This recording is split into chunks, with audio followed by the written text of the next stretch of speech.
हल्की हवा, रात के कीड़े मकोड़ों की आवाजें, धीमी रहस्यमयी आवाज में नैरेटर। शहर से कुछ दूर एक पुरानी कोठी थी, राजवाड़ा हाउस। कई सालों से वहां कोई नहीं रहता था।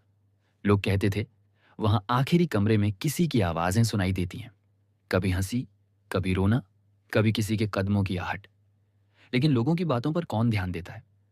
आरव नाम का एक आर्किटेक्ट उस कोठी को खरीदने आया। वो उसे फिर से बनाकर होटल बनाना चाहता था। कार रुकने की आवाज, दरवाजा चरमराता है।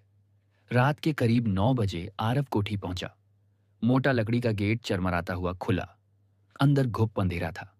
दीवारों पर मकड़ी के जाले, टूटी खिड़कियां और हवा में नमी और सड़ांत की गंध। आरव ने टॉर्च जलाकर अंदर कदम रखा। पहले तो सब सामान्य लगा, लेकिन कुछ अजीब था।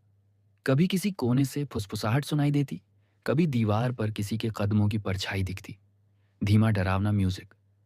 अचानक पीछे से एक आवाज आई, साहब, रात में यहां मत रुकिए।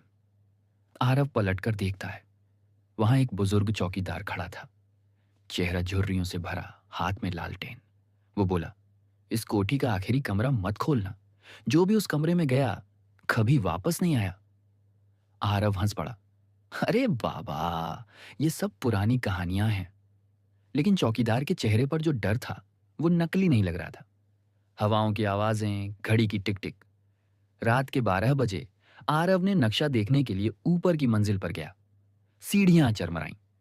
हर कदम के साथ कोठी जैसे जाग रही थी। वो एक लंबे गलियारे से गुजरा। अंत में एक दरवाजा था जिस पर जंग लगा ताला था। ताले के ऊपर लाल रंग से लिखा था, मत खोलो।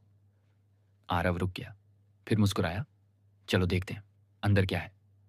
उसने ताला तोड़ दिया। हवा का झोंका, दरवाजा चरमराता खुलता है। कमरा पुराना था, पर अंदर किसी ने हाल ही में कुछ लिखा था। दीवार पर खून जैसे निशान और एक आईना। आईने में कुछ हलचल सी थी। वो पास गया और अचानक आईने में उसका चेहरा नहीं दिखा, बल्कि किसी महिला का चेहरा झलक रहा था। सफेद चेहरा, लाल आंखें और होंठों से खून बह रहा था। आरव चीख कर पीछे हटा। आईना अपने आप फर्श पर गिरा और टुकड़ों में बिखर गया। आईने से वही महिला बाहर निकली। उसके बाल जमीन पर घिसटते हुए आए। वो धीरे धीरे बोली, क्यों तोड़ा मेरा घर। जोरदार डरावना म्यूजिक, हवा का तूफान।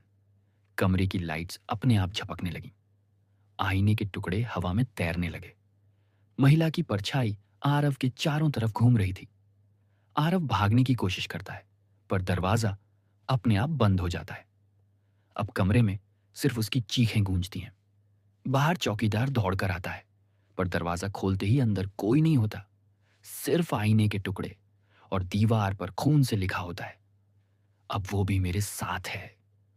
अगले दिन कोठी खाली पाई गई। आरव की कार बाहर खड़ी थी, पर आरव कभी नहीं मिला। लोग कहते हैं अगर रात में उस कोठी के पास से गुजरो तो ऊपर की खिड़की से कोई झांकता दिखता है। वो आरव नहीं, वो औरत है। और अगर किसी ने आखिरी कमरे का दरवाजा फिर से खोला तो शायद अगला नाम तुम्हारा होगा। हर कोठी में एक कमरा ऐसा होता है जो बंद ही अच्छा लगता है। धीमी हवा और झींगुर की आवाजें, शुरुआत में लकड़ी के चरमराने की आवाज, फुसफुसाहट, महिला की फुसफुसाहट, मत खोलो, दरवाजे का जोर से बंद होना, आखिर में हल्की ठंडी हवा की ध्वनि।